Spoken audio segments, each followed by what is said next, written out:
Welcome to Hub Dialogues. I'm your host, Sean Speer, editor-at-large at The Hub. I'm honored to be back in conversation with David Frum for another installment of our bi-weekly video and podcast series on the key issues concerning Canadian policy and politics. As part of these conversations, we frequently talk about Canada's bilateral relationship with the United States and the ways in which economic, social, and political developments tend to migrate back and forth across the borders. In today's episode, in anticipation of a forthcoming article by David in The Atlantic, we're expanding the conversation to discuss recent trends in Mexico, its bilateral relationship with Canada, and its broader role in North America. David, thanks as always for joining me. Thank you. It's a pleasure to be back. Let's start by discussing your big piece for The Atlantic on Mexico. It was the result of some on-the-ground reporting and analysis, as well as drawing on your own extensive network to understand the current political and social climate there. Let me ask a two-part question. First, why did you decide to pursue this story? And second, what did you find? What's your key insight? Yeah, well, we are consumed in our modern world the problem of illiberal authoritarianism, these illiberal democracies, and I don't think people are paying enough attention to the fact that one of the most dangerous of them is growing up right on this continent, and that is the current administration in Mexico. It's headed by a man named Andrés Manuel López Obrador, and who is the president of the country and has been since the summer of 2018, or he was elected in the summer of 18 and he was inaugurated in the fall of 2018. I don't think people appreciate how short Mexico's democratic history is. Mexico's been an independent state for now more than 200 years. And in that time, it's been ruled by emperors and by dictators and by juntas. But a peaceful transfer of power from a president of one party to the president of another party by means of a free and fair democratic election, the first time that happened in Mexican history was in the year 2000. And so we're dealing with a 2-decade, not even a quarter-century history of multi-party liberal democracy, and it's safeguarded by some important, precious institutions. And López Obrador, in order to perpetuate his influence over the political system, is laying waste to those institutions and preparing the way for reversion to what Mexico was as recently as the 1980s and 1990s, a society that has elections, but they're not free, they're not fair, and they're designed not to alternate power, but to perpetuate power.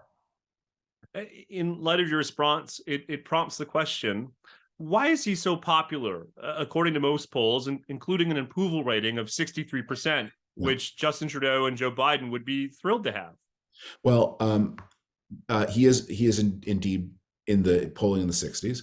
Two things can be said about that. First, of his predecessors, going back to the 1990s, with one exception, his immediate predecessor, they all polled at about 60% at this point in the presidency. So Mexicans tend to give their presidents high approval ratings for reasons that I don't have to do with Mexican political culture. The immediate predecessor had a bad one, but I think because the president is so powerful, people want to believe the best.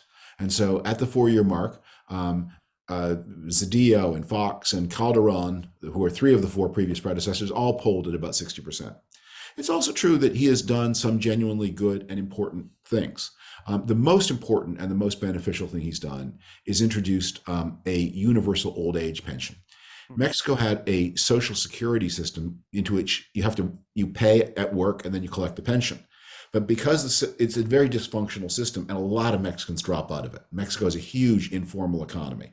Workers and firms that don't pay taxes, don't comply with regulations, and therefore the people who work there don't accumulate the record you need to accumulate to qualify for Social Security. So probably about half of working Mexicans end up with ineligible for an old age pension. So he's introduced a universal pension. It's not super generous, but especially in the more rural parts of the country, it's enough to keep body and soul together. People appreciate that. He also is someone who's got a very powerful rhetorical presence and a lot of expressions of commitment to the problems of poor Mexicans, indigenous Mexicans. But the irony is actually that otherwise his administration has actually not done all that much.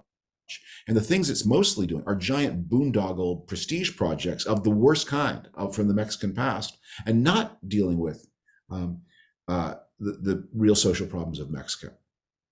You mentioned in your first response that a lot of people in Canada and the United States probably aren't following him or political developments in Mexico closely.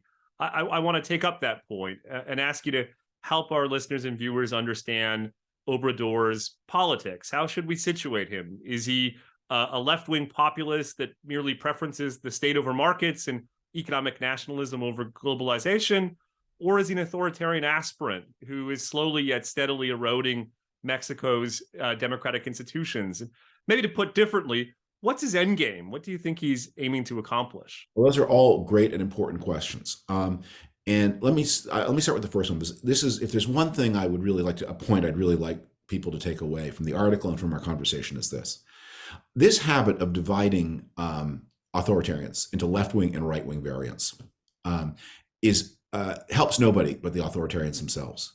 Because what it means is that they can each pick up fan bases in different parts of the political world in the democratic countries. And so the people who support, say, the late Hugo Chavez would believe he's one thing, and the people like Viktor Orban think he's the opposite thing, but they're the same thing. There's some local differences, but a lot of the technologies of power they use are similar. And basically the problem that all of these authoritarian of left and right variety are solving is, how do I destroy democracy at home without completely removing my country from the international marketplace? Because no one, not even the Chinese communists, not even Vladimir Putin, wants to return to the kind of walled off economies we had in some countries in the 1940s, 50s, and 60s. They all want to, and Mexico was a walled off economy. They all want the benefits of participating in the global economy, but they want to avoid the liberalization and democratization that comes along with that. And that's their project. And so they have different personal histories. They inherit different kinds of political coalitions. They speak to different kinds of grievances. López Obrador will invoke class resentments rather than racial resentments, although he invokes racial resentments too. His party is called Morena. Now that stands for movement, as a Spanish acronym for Movement of National Renewal. But also the word Morena in Spanish means the brown one. And he claims to speak for the brown-skinned people of Mexico against the white-skinned people, although Obrador himself is almost purely European and Spanish by heritage. Just last month, the three North American leaders met in Mexico. I reread their joint statement in preparation for our conversation, and I was struck that diversity, equity, inclusion was listed as the top priority. Climate change was second. The economy was third. Migration and security were fourth and sixth, respectively. How should we interpret the joint statement? Is it a signal that greater economic and security cooperation is just going to face limits as long as Obrador remains in office? Well, these are not affidavits, and they're not delivered under oath. And although I'm sure all those words were at some point or another over the conference said, and Justin Trudeau was there for a day longer than President Biden, I believe. That's not what was really going on. It is bilateral cooperation is at a very low ebb.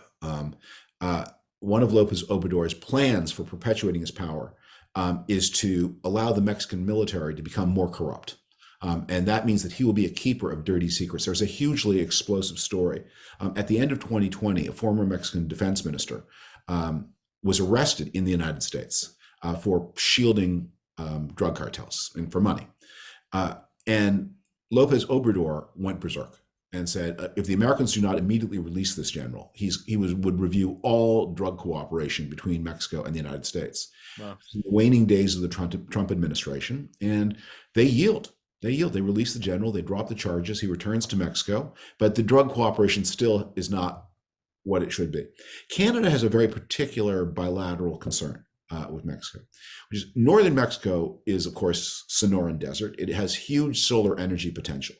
And Canadian investors have spent a lot of billions of dollars building solar energy plantations, I guess you'd call them, in northern Mexico.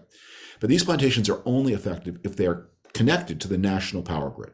Now, you'd think Mexico would want that because Mexico has chronic electricity shortages, especially in the north, which is where the industry tends to be. But López Obrador is fixated on preserving Mexican ownership of electricity production. And he's got some statistic in his mind about how much should be produced from Mexican-owned sources. And so he's not allowing these Canadian solar plantations, which are worth billions, to be connected to the grid. And instead, he's investing a lot of state money in building new, dirty, polluting electricity resources and building especially a giant new oil refinery in his home state of Tabasco on the southern part of Mexico. So although López Obrador is conventionally described as left-wing, he completely rejects ideas about climate change. He's a huge promoter of oil and gas. And he also, by the way, was a big COVID denier. Let's stay on the subject of Canada-Mexico relations. It's easy to forget now that one of Justin Trudeau's major speeches prior to the 2015 election, which he ultimately won, was a critique of the then Harper government's approach to Canada-Mexico relations, including the imposition of visas on Mexican travelers. Yeah. As Trudeau put it at the time, quote, Harper's approach to relations with Mexico have been belligerent and borderline churlish, unquote. The Trudeau government subsequently indeed waived the visa requirement. But as you say, it's not obvious that the relationship has otherwise markedly improved.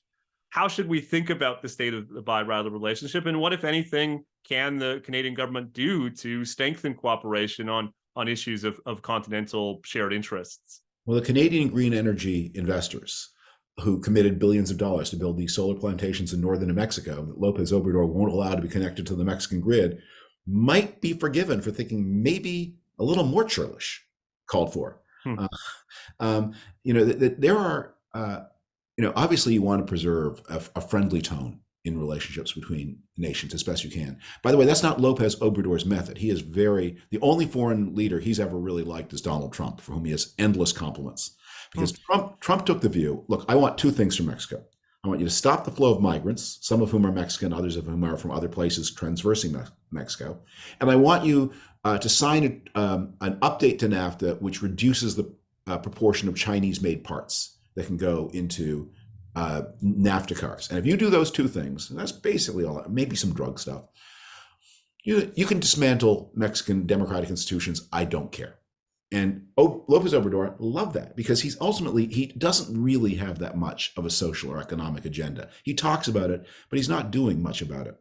Mexico, just to put this in context for what the kind of society Mexico is, across the OECD, the group of 30-something highly developed countries, the average tax take by government is about 33%. From the most libertarian to the most statist, it averages out at about 33%. The Mexican tax take is under 17%. And Mexico just doesn't tax very much. I mean, it has high rates on paper, but close to half the economy is informal, off the books. There's, of course, a vast criminal economy. And even in the legal economy, a lot of the tax goes uncollected. And so that puts real constraints on the social ambition of Mexican governments. And López Obrador is also very averse to debt. So Mexico doesn't borrow much. So whenever he creates one of these giant boondoggles, or when he introduces a new social program, he pays for it by squeezing the existing social programs. So he doesn't have an ambitious social agenda. What he has is an agenda of power, an agenda of control, and an agenda of nationalism. And so in that sense, Canadians might well say, Canada has believed in the possibility of Mexican progress, has invested important resources in it, and has made this extraordinary contribution of allowing Mexico to become a greener producer of electricity that it needs. And Canadians have had their nose a little bit rubbed in it. And so they might say of their prime minister, well, it's nice that you're so jolly, but the people who pay your salary, the people who elect you to office, they have interests that they expect you to affirm. Let me ask a bigger picture question about how Canadian policymakers ought to conceptualize continental relations between the three countries. I mentioned a 2015 speech that the Prime Minister, then opposition leader, delivered. Let me take up a speech that he's recently delivered in his capacity as Prime Minister about Canada-Mexico relations. I was struck that so much of it emphasized the trilateral relationship rather than the bilateral one. He talked, for instance, about the, quote, three amigos. Yeah. Is that inevitable, or in your view, should Canada aspire to have its own relationship with Mexico separate and apart from a trilateral context? Well, I'm going to blow some dust off an ancient piece of partisan history, which is one of the differences between conservatives and liberals back in the 80s and 90s, was the conservatives wanted Mexico not to join U.S.-Canada free trade agreement. Because and the liberals wanted Mexico, were very much keen on it. The Chrétien government was very keen on it. And the Chrétien government's thinking was, if Mexico joined, it would tend to reduce the power of the United States within the relationship. And you could have a 2-on-1 scenario, because they always imagined that Canada and Mexico would be allies against the United States.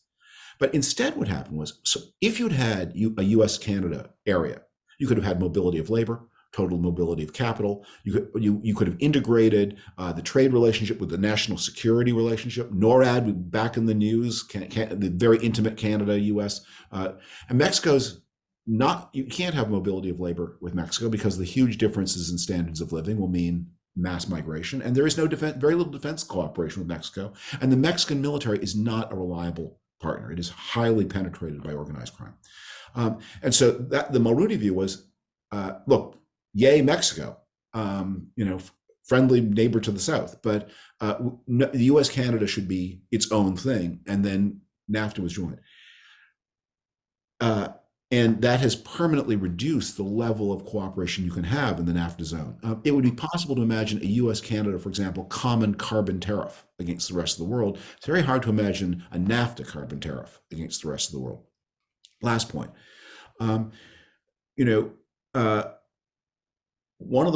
Mexico is a great source of all kinds of insecurity for the rest of the continent. Now, here's the most alarming and heartbreaking number I came away from my trip. In 1994, GDP per capita was significantly higher in Mexico than in China.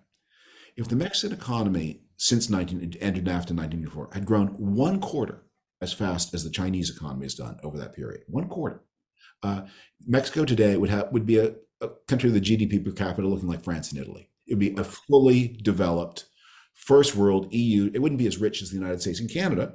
If it had grown at half the Chinese rate, it would be as rich as Canada now. But if it, even at 1/4, but Mexico did not make that. And so because Mexico's remained trapped in underdevelopment, because it never, basically, Americans and Canadians thought that NAFTA was the beginning of a reform process, and Mexican political and business elites thought that it was the end. That was the concession. That's what we had to do to catch up, and we're stopping there. The result is that Mexico has remained mired in underdevelopment, and with all the consequences, not just of poverty, but of weak institutions, especially security institutions, that then export insecurity to everybody else. And if López Obrador makes this lunge for power that he's planning at to extend his informal power after he's supposed to leave office in 2024, he will quit the office, but keep the power. You could have a real reaction in Mexico that'll be very destabilizing for everybody. Wow. There's a lot of great insight there. Let me just pose a penultimate question to you. In a forthcoming episode of the Hub's regular podcast, Hub Dialogues, I spoke to Tom DeQuino, who has a forthcoming memoir about his time involved in public policy issues, including continental ones. In our conversation, he laments the kind of stalled nature of continental integration on the economy, security, climate, and other areas.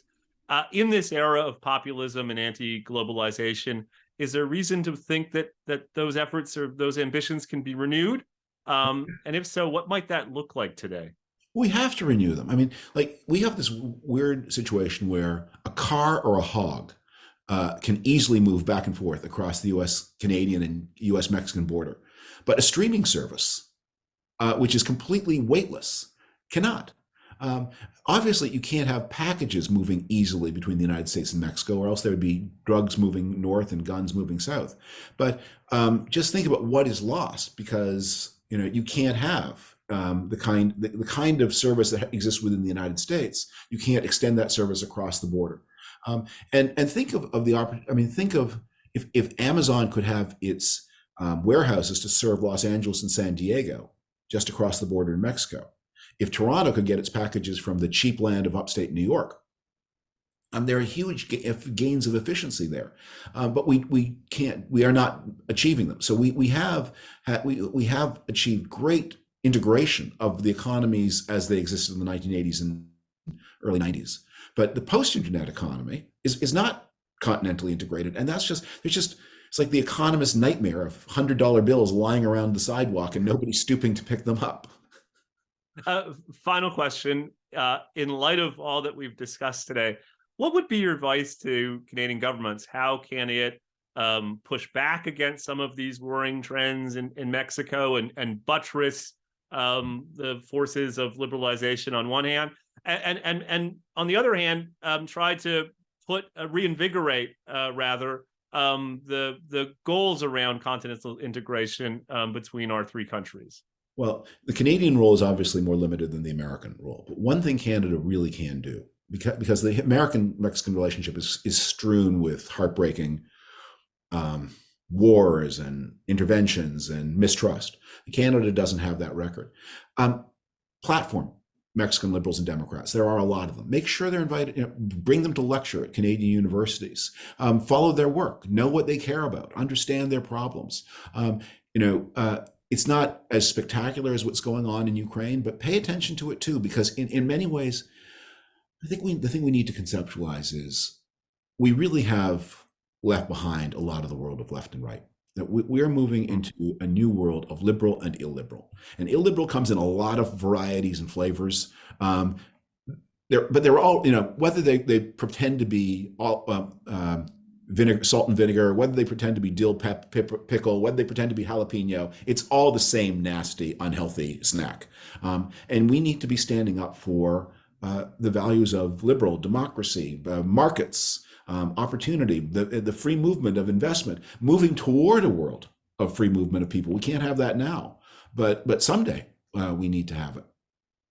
And that's the vision. And Canada can be part of keeping that vision alive, especially with a country like Mexico that tends to get less attention than it deserves. Well, I'm grateful that we're able to put some attention to it in today's conversation. I'd strongly encourage listeners and viewers to check out David's forthcoming article on the subject at The Atlantic. David Frum, thanks for joining us for another episode of In Conversation with David Frum, and look forward to catching up in a couple of weeks. Thanks, Sean.